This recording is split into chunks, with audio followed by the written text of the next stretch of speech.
Assalamualaikum warahmatullahi wabarakatuh.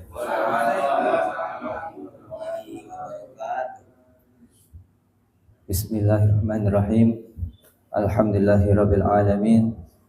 Wa bihi nasta'inu ala umuri dunya waddin. Wassalatu wassalamu ala asyrafil anbiya'i wal mursalin sayyidina wa habibina wa syafi'ina wa nuri qulubina Muhammadin habibi rabbil alamin wa qa'idil ghurril muhajjalin wa ala alihi wa sahbihi wa man tabi'ahum bi ihsanin ila yaumiddin. Qala subhanaka la ilma lana illa ma 'allamtana innaka antal alimul hakim. Rabbi shrah li sadri wa yassir li amri wahlul 'uqdatam min lisani yafqahu qawli wa saddid lisani wahdi qalbi bihaqqi sayyidina Muhammadin sallallahu alaihi wa alihi wasallam. Wa ba'du,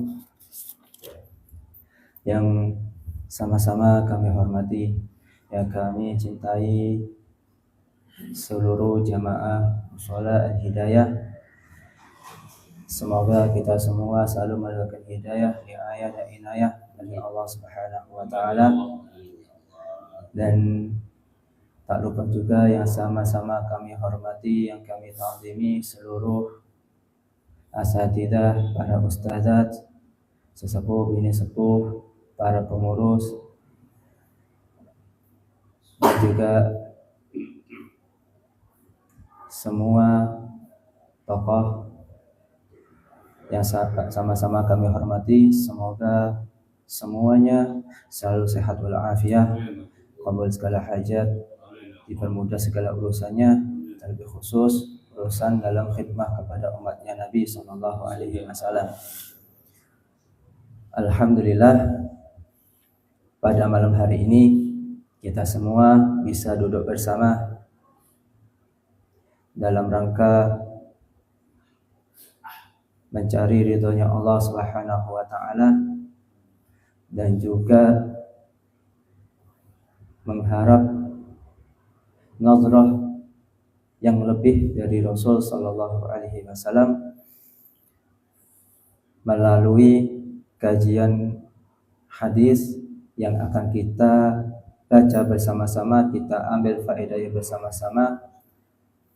Semoga dengan pembacaan hadis, faedah-faedah yang ada di dalam, kita semua mendapatkan keberkahannya. Dan pada malam hari ini kita semua akan membahas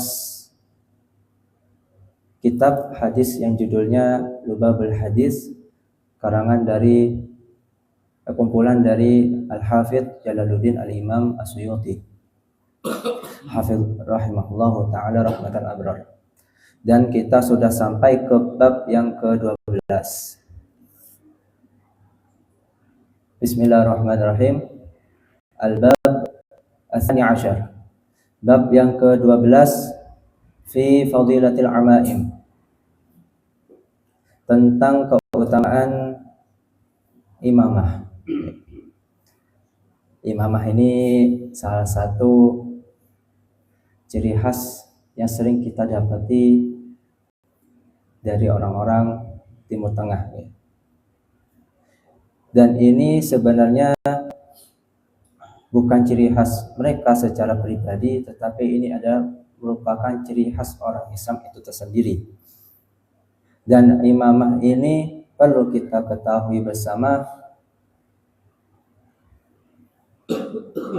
dalam syariat, dalam agama ini Allah Subhanahu wa taala tidak memerintahkan sesuatu dan tidak melarang sesuatu atau menganjurkan atau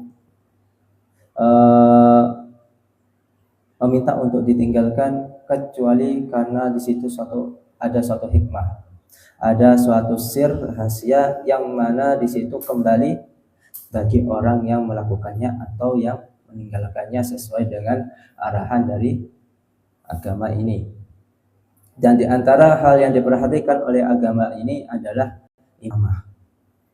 Meskipun kita cara memakainya, tetapi setidaknya mungkin nanti kita di rumah misalnya bangun malam Atau misalnya kita sholat sendiri di rumah, ataupun di luar dalam keadaan sholat, ya kita coba-coba pakai imamah. Kalau misalnya kita tidak tahu cara makainya, ya kita lihat tutor dari YouTube. Ya, YouTube cara memakai imamah ala Yamani atau ala Saudi, gimana caranya mereka memakai imamah. Kan cara memakai imamah itu macam-macam bentuknya. Ya. Di sini disebutkan bahwa Rasul Shallallahu Alaihi Wasallam bersabda dalam hadis yang pertama di sini, al-amaim tijanul Arab. Fa'idha wada'ul amaim wada'u izzahu. Nah, di sini salah satu bentuk penghormatan. Imamah adalah mahkotanya orang Arab. Ya. Katanya Nabi, imamah itu adalah mahkotanya orang Arab. Fa'idha wada'ul amaim, jika mereka meletakkan imamah tersebut, maka wada'u izzahum, mereka seakan-akan telah meletakkan kehormatan mereka. Jadi ibarat imamah itu adalah mahkota yang bisa menjadi bentuk penghormatan, yang bisa mendapatkan kehormatan jika dia memakai imamah tersebut. Ini salah satu khususiyah, salah satu keutamaan imamah. Dan bahkan disebutkan juga innallaha wa malaikatahu yusalluna ala ashabil a'ma yaumil jum'ah. Di sini disebutkan oleh Wasilah bin Asqa, Nabi pernah bersabda, sesungguhnya Allah dan para malaikatnya bersolawat. Maksudnya bersolawat di sini adalah memberikan doa. Memberikan doa kepada siapa? Ala ashabil a'ma'im yaumil jum'ah, untuk orang-orang yang memakai imamah di hari Jumat. Ya. Jadi selain merupakan suatu kehormatan bagi orang yang memakai imamah, juga mendapatkan doa langsung dari Allah Subhanahu wa taala dan juga malaikat. Ya. Makanya di sini disebutkan hadisnya berikutnya, ta'ammamu fa innal malaikata ta'ammamat. Berimamalah kalian semua karena sungguhnya malaikat itu memakai imamah. Kita memang tidak pernah malaikat, tetapi Nabi Shallallahu Alaihi Wasallam pernah dan sudah masyhur ceritanya ketika beliau melaksanakan Isra Mi'raj, ketika beliau menerima wahyu, pasti yang datang itu malaikat Jibril. Dan bukan malaikat Jibril saja, semua malaikat memakai imamah. Makanya dikatakan tasyabbahu fa illam takun mislahum. Ini tentang orang-orang soleh, tentang pakaian orang soleh. Tasyabbahu fa in lam takunu mislahum fa inna tashabbuha birrijal falahu. Tasyabbahu, berserupalah seperti orang-orang yang soleh. Fa in lam takun mislahum, meskipun bukan termasuk dari golongan orang-orang soleh. Ya. Jadi kita ini tujuannya selain untuk mengikuti sunnahnya Nabi, memakai imamah, atau di sini dalam konteks lain memakai pakaian yang bersih, pakaian-pakaian yang dianggap baik oleh syariat, apalagi terlebih yang sudah kita ketahui bersama orang-orang soleh, orang-orang alim, para ulama, para habaib, para kiai, bagaimana beliau-beliau semua dalam berpakaian. Nah, hendaknya kita juga pakaian seperti itu. Kenapa? Fa'inat tasyabuh birrijali falahu, karena mengikuti, menyerupai orang-orang soleh, orang-orang alim, orang-orang yang dicintai oleh Allah adalah suatu keberuntungan. Karena pakaian itu juga sangat mempengaruhi dalam kebiasaan kita. Contoh kecil seperti kita berada di mall, bukan di mall ya, pokoknya di suatu tempat umum, dan kita dalam keadaan pakai kopiah, dan orang di sini detiknya itu orang pakai kopiah itu adalah orang baik, orang soleh.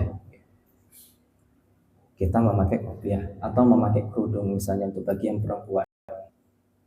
Secara tidak langsung pakaian-pakaian orang soleh, orang soleha, orang yang dicintai oleh Allah Subhanahu Wa Taala bisa membentengi kita dari hal-hal yang tidak disukai oleh agama, oleh syariat. Memakai kopiah kita malu untuk misalnya minum khamar, ya. Memakai kerudung kita malu untuk istilahnya kayak ya pegang tangan dengan orang yang bukan mahramnya. Nah, jadi pakaian atau mengikuti kebiasaan yang dipakai oleh orang-orang soleh itu memiliki keberuntungan. Maksudnya keberuntungan itu apa? Membentengi diri dari maksiat. Beda halnya jika ada seseorang memakai pakaian yang biasa saja, pakai celana, pakai kaos. Ketika orang tersebut melakukan hal maksiat, misalnya minum khamar, orang lain yang melewatinya akan menganggap dia itu biasa. Tapi beda kalau misalnya orang itu memakai kopiah, pakai pakaian orang soleh, tapi dia itu minum khamar, bermaksiat, orang yang lewat tersebut pasti akan merasa ini orang soleh tapi kenapa kok dia maksiat? Nah, ada timbulan seperti itu. Nah, jadi pakaian yang baik, pakaian orang soleh itu bisa membentengi diri kita dari maksiat. Begitu juga dengan imamah, kita mengikuti memakai imamah ini tujuannya apa? Karena mereka juga memakai imamah. Kalau misalnya kita tidak pede misalnya di luar umum, setidaknya kita pernah mengamalkannya juga di rumah. Meskipun itu juga seumur hidup sekali, ya kita amalkan. Sama seperti kita istinja, ya cebok ya, cebok. Nah, di situ kan dianjurkan istinja yang paling afdal, yang paling utama itu bukan air saja, tetapi batu juga dengan air. Bukan maksudnya batunya abis bahasanya pakai air, bukan gitu. Tetapi istinja yang paling afdal itu ketika kita menggunakan batu, kemudian kita ambil airnya, kita buang kotoran-kotoran air itu di tempatnya itu, kemudian kita basuhi dengan air. Nah, itu memang jarang sih kita lakukan. Terlebih khusus kalau misalnya kita ada di masjid, di musola atau pada musafir, di jeding itu, di kamar mandi, pasti yang ada cuma air doang. Batu itu jarang. Ya. Atau kalau misalnya tidak bisa menggunakan batu, ya bisa dengan tisu yang dilipat-lipat sehingga menjadi benda padat.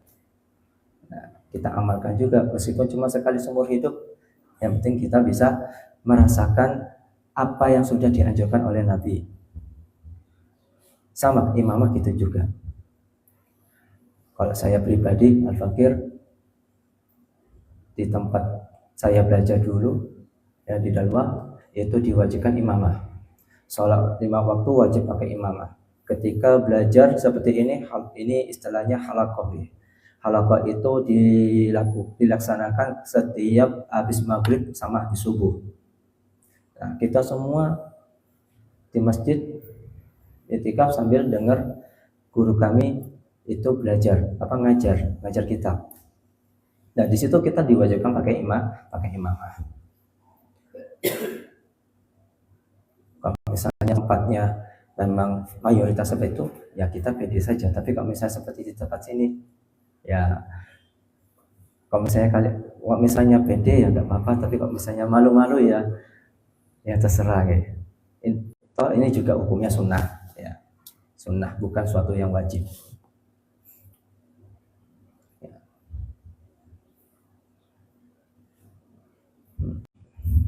Ta'ammamu fa innal malaikata ta'ammamat.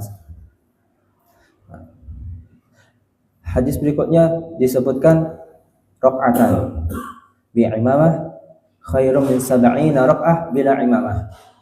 2 rakaat, maksudnya salat 2 rakaat yang dilakukan disertai dengan memakai imamah itu khairun, lebih baik daripada 70 rakaah bila imamah, mengerjakan 70 rakaat tanpa imamah. Jadi fadilahnya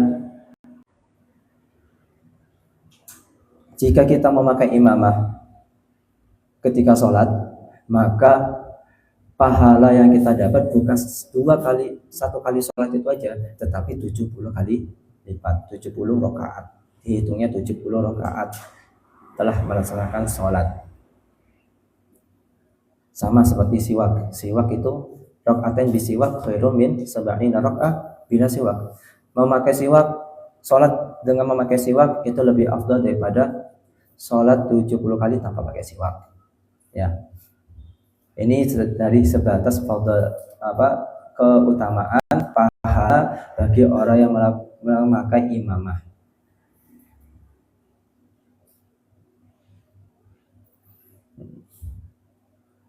Disebutkan lagi nggih. Ta'ammamu, katanya Nabi, ta'ammamu fa inna syayatin la tata'ammam. Berimamalah kalian semua karena sesungguhnya setan itu tidak pakai imamah. Kalau para setan, ya, setan-setan iblis, mereka tidak pakai imamah. Dan setan itu kan identiknya kan soal yang jelek, makhluk yang tidak sukai, yang dimurkai oleh Allah Subhanahu wa taala. Maka hendaknya kita untuk berbalik dari apa yang ada dalam setan itu sendiri. Setan tidak pakai imamah, berarti kita tidak jelas pakai imamah. Ini hanya sebatas sunnah saja, gitu.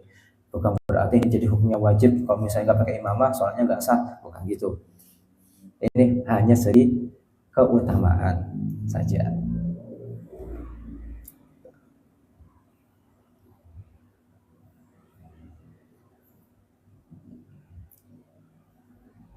Wa qala sallallahu alaihi wasallam, al-amaim simal malaikah. Imamah itu ciri khasnya malaikat. Ya, ciri khasnya malaikat. Fa arsiluha khalfa zuhurikum. Maka lepaskan, maksudnya diuraikan imamah tersebut di belakang pundak. Jadi kalau pakai imamah itu biasanya di belakang itu ada ekor. Nah, ekornya itu dibentangkan ke pundak, ke pundak ini gigi. Yang dimaksud dengan malaikat di sini adalah malaikat ketika terjadi perang Badar. Nah, ketika perang Badar itu kan disebutkan bahwa kaum muslimin total pasukannya ada 313, wa fi riwayat 314. Sedangkan kafir Quraisynya itu totalnya ada 1000. Jadi perbandingannya 1:3. Ya. Nah, di situ namanya sahabat pasti orang yang dicintai oleh Allah, dan otomatis di atasnya para wali, dan mereka pasti melihat sesuatu yang gaib. Nah, di antaranya itu ada malaikat. Ya, jadi mereka itu bisa menang dalam perang Badar, apalagi di bulan puasa yang panas-panas, di tengah gurun pasir, mereka bisa menang pada jumlah sedikit. Karena apa? Karena sebab dibantu oleh para malaikat. Dan para malaikat yang ikut dalam perang Badar tersebut memakai imamah. Ya. Makanya dikatakan al-ma'im simal malaikat. Imamah adalah ciri khas malaikat. Ya. Di sini disebutkan qala sayyidina Aisyah, "Ra'aitu Rasulullah sallallahu alaihi wasallam." Sayyidina Aisyah pernah mengatakan, saya tidak pernah melihat Rasul sallallahu alaihi wasallam kotor sedikit pun. Jadi memakai imamah itu salah satu simbol bahwasanya orang itu bersih, tidak suka memakai baju-baju yang kotor. Dan di sini disebutkan Rasulullah itu orangnya yuhibbu lubsal qamis, suka memakai gamis. Maksudnya gamis berarti pakai baju yang atas sampai bawah, okay. Gamis, tapi bukan gamisnya perempuan, gamisnya laki-laki. Wa kana yutliqu izarah, dan beliau Nabi itu melepaskan, maksudnya melepaskan di sini melebarkan sarungnya. Nah, jadi ciri khasnya Nabi itu memakai imamah, kemudian juga memakai gamis.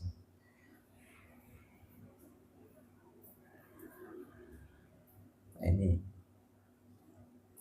keutamaan tentang imamah dan pakaian disukai oleh Rasul Shallallahu Alaihi Wasallam. Di sini ada faedah dan kita tambihul akhyar yang mengarang adalah Al-Imam Ibn Hajar Al-Asqalani. Waqad amarona Rasulullah Alaihi Wasallam, di sini beliau menyebutkan hadis ya. Bilubsi ajwa di manajid. Kita diperintahkan oleh Rasul Shallallahu Alaihi Wasallam memakai pakaian yang paling bagus yang kita punya.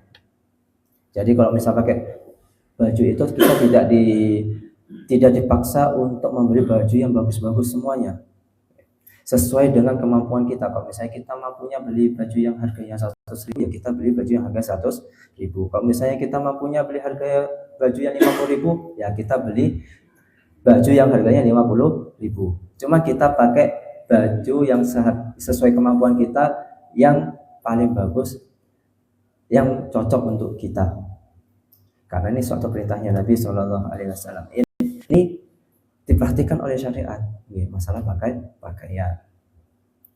Ya. Terus yang diperintahkan juga wa anna tatayyab bi ajwa di manajid.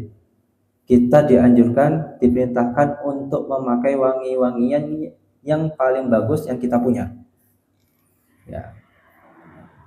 Jadi bukan pakai pakaian saja yang bagus, tetapi juga harus wangi. Ya. Wangi juga menjadi salah satu kesunahan yang diperhatikan oleh syariat. Tapi wangi-wangian yang menurut kita dan orang sekitar kita enak. Sekira kita pakai wangian tersebut, sekitar kita itu juga nyaman. Ada juga wangi-wangian yang terkadang bikin kita nyegrak gitu ya. Kenapa? Iya. Nah itu, ya kita pakai tapi jangan berlebihan. Karena yang di sini perintahkan bi ajwa di manajid. Yang paling baik apa? Itir atau apa itir Indonesianya? Minyak wangi yang paling baik ya menurut kita dan juga menurut orang sekitar kita. Oke, saya terkadang juga minyak wangi kan macam-macam gitu. Biasanya pakai minyak wangi yang ya nggak tahu apa namanya, tapi biasanya dipakai oleh guru saya. Tapi karena kebetulan itu saya sudah di sini, nyari bibitnya susah. Namanya juga nggak tahu. Tanya ini kayaknya toko A, toko parfum yang ini yang di depan GWK bilang ini kayaknya parfumnya ini deh. Gitu. Besok saya coba namanya ini, saya nggak hafal namanya. Kemudian nanti saya ke Denpasar juga ke toko minyak wanginya lagi bilang ini kayaknya lebih ke sini. Minyak wanginya beda lagi, namanya juga beda. Ya. Akhirnya saya bingung mencari minyak wangi yang pas menurut saya. Akhirnya saya beli yang minyak wangi yang Dior Sauvage. Ya. Ternyata ketika saya pakai itu, ya, adik saya itu langsung bersin-bersin, langsung mual-mual.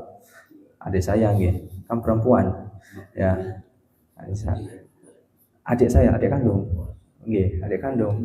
Ya, saya pakai minyak wangi ternyata rasanya gerak. Nah, itu. Akhirnya saya kalau misalnya pakai minyak wangi itu, saya minyak wangi pakainya di luar, bukan di dalam. Ya. Ya, kenapa saya pakai di luar? Karena khawatir mengganggu. Ya, kadang minyak wangi yang baunya nyegrak, yang keras itu kadang bisa mengganggu. Jadi yang dianjurkan oleh Nabi ini pakai minyak wangi yang baik untuk kita dan sekitar kita. Terus yang dianjurkan lagi oleh Nabi selain memakai pakaiannya lebih bagus, pakai wangi-wangian yang lebih bagus yang kita punya, wa annal basal bayad. Nah, ini sunnah juga, memakai pakaian yang berwarna putih. Ya, itu dianjurkan gitu. Ini pas pakai baju putih gitu. Ya, pakai warna putih.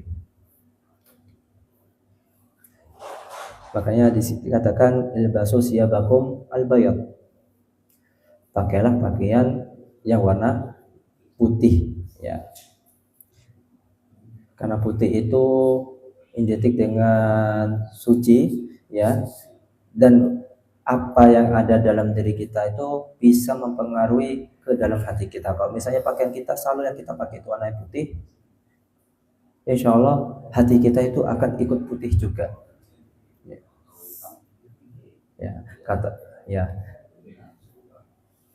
Jadi dianjurkan yang sering dipakai itu pakai baju putih.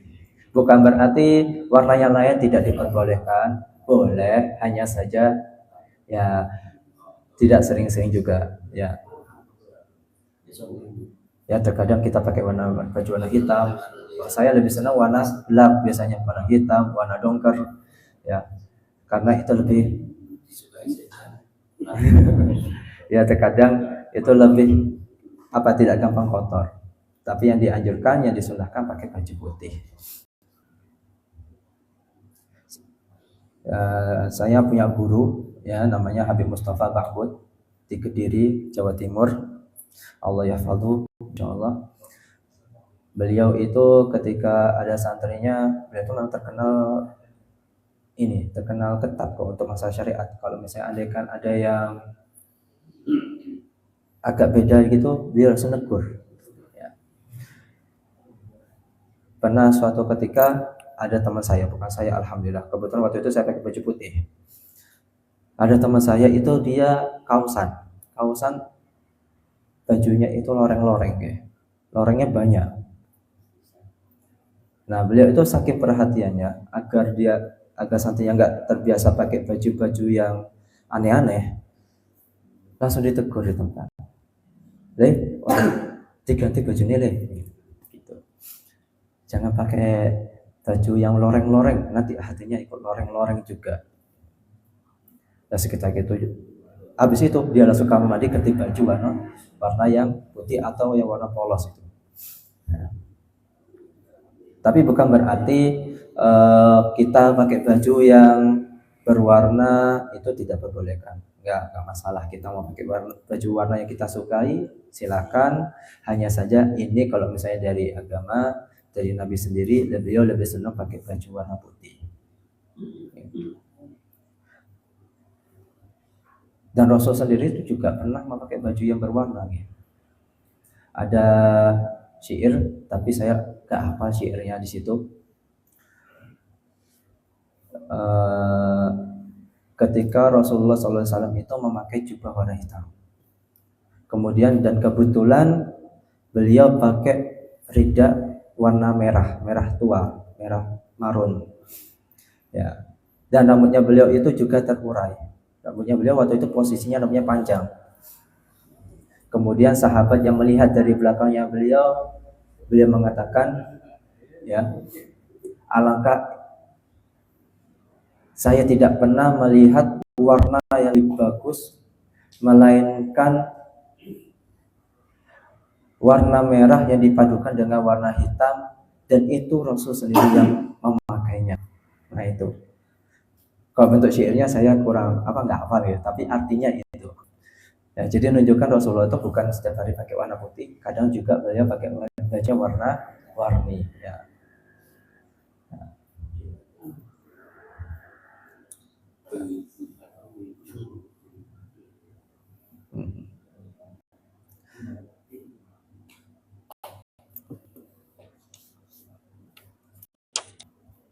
Ini tentang fadilah, tentang iman.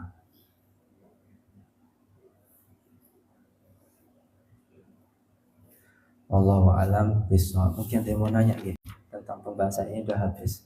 Gitu.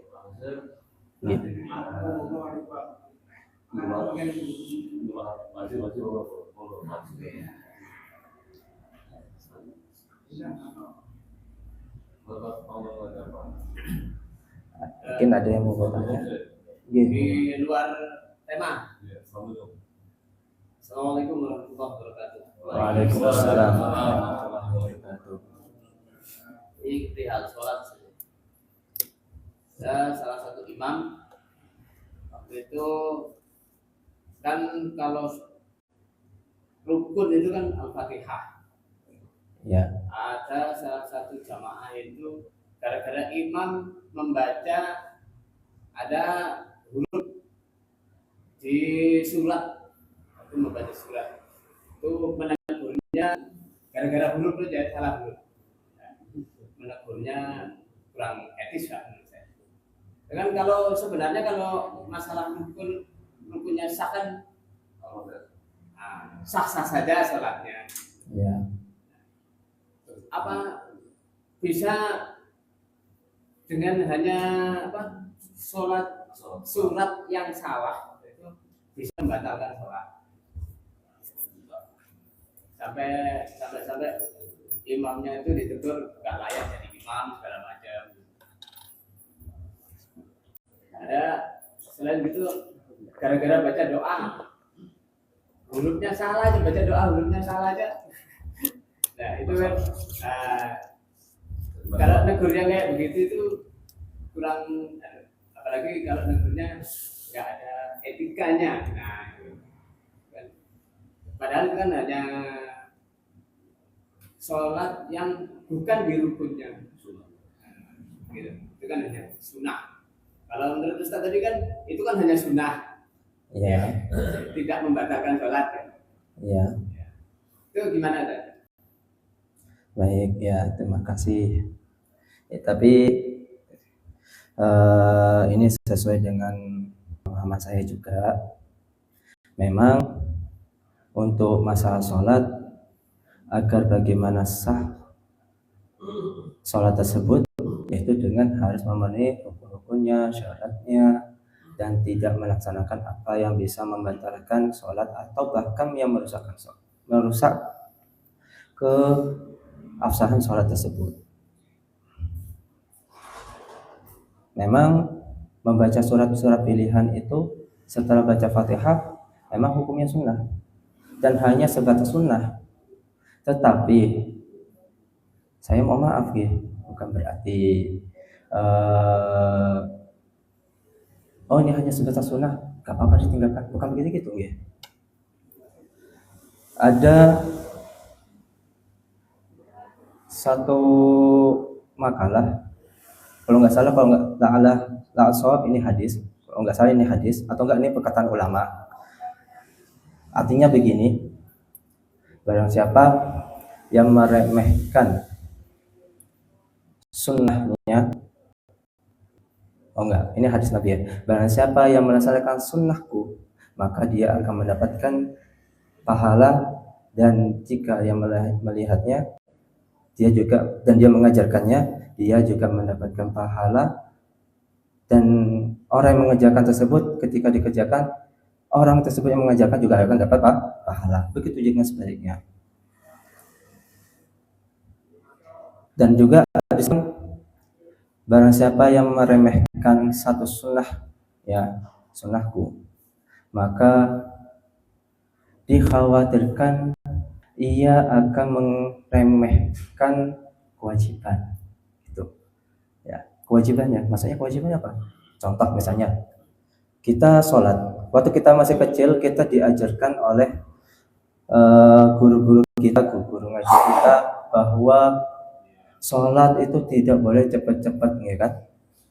Kenapa? Kalau misalnya saya cepat-cepat, sholatnya nggak sah, gitu katanya. Padahal rukunnya sholat itu tumak ninah. Tumak ninah itu hanya sebatas membaca subhanallah, hanya 1 detik aja. Berarti kalau misalnya andaikan kita sholat dengan cepat, dengan kadar dapat subhanallah, sholatnya tetap sah.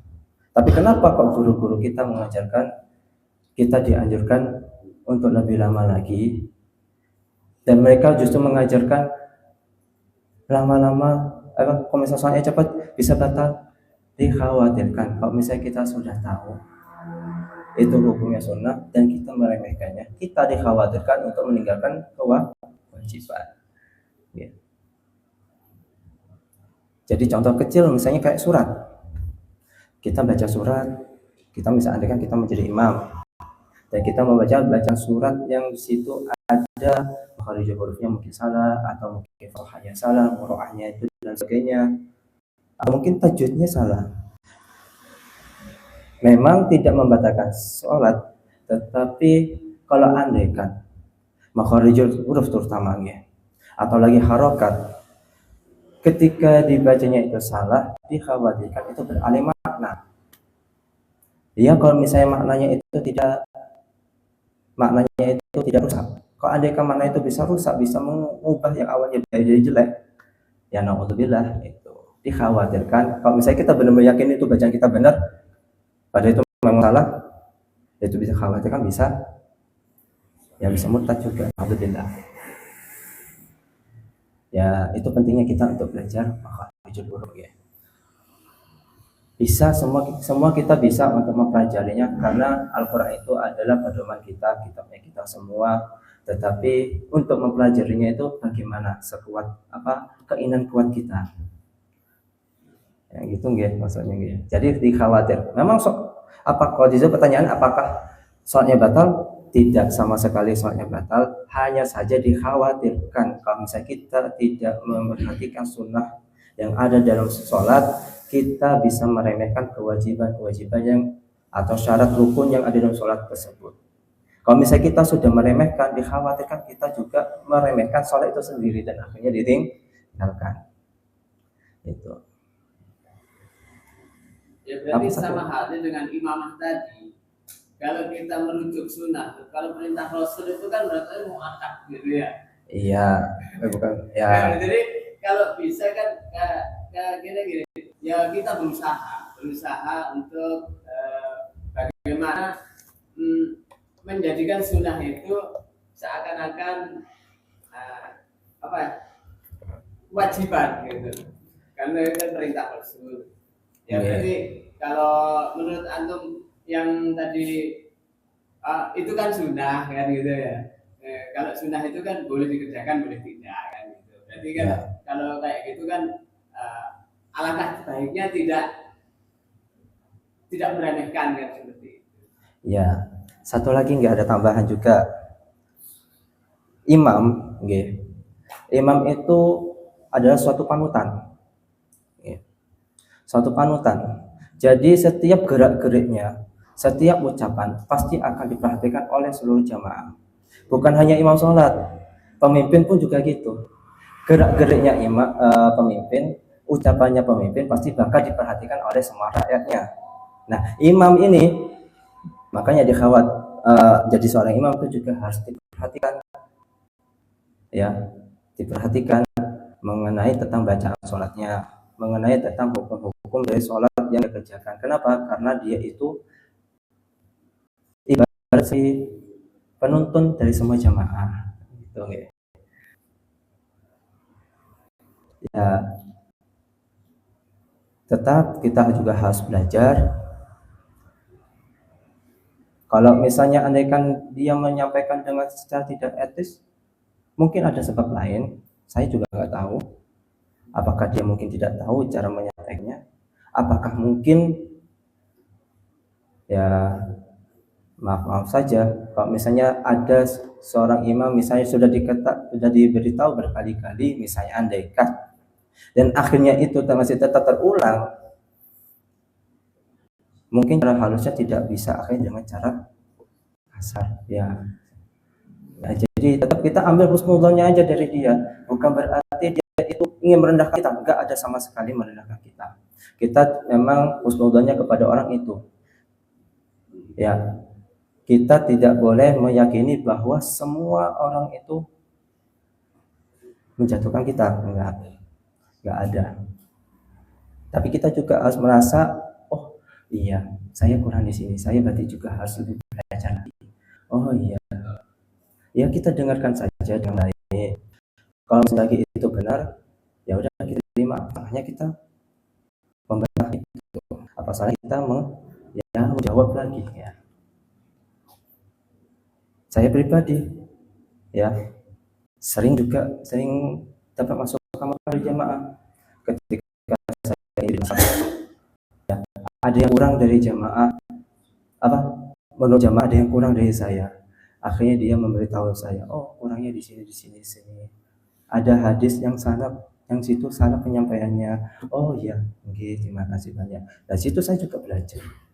Ya. Ada lagi yang itu.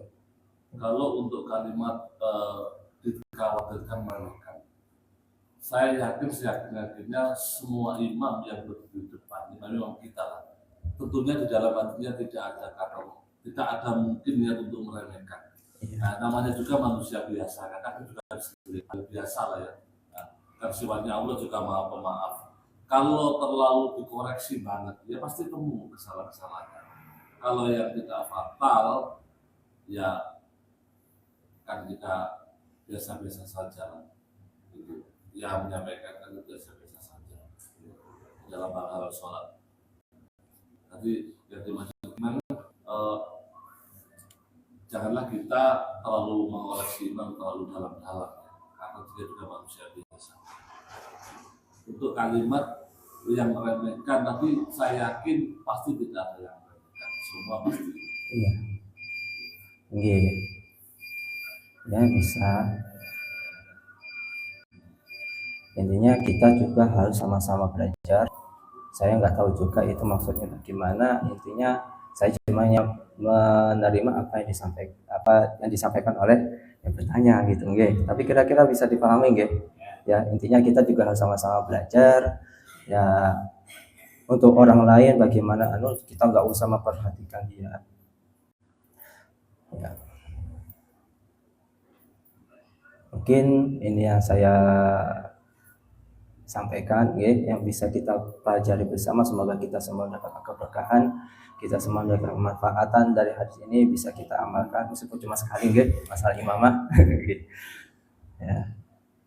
Kita baca Fatihah ala hadiniyat wa ala kunniyatin salihah. Al-Fatihah.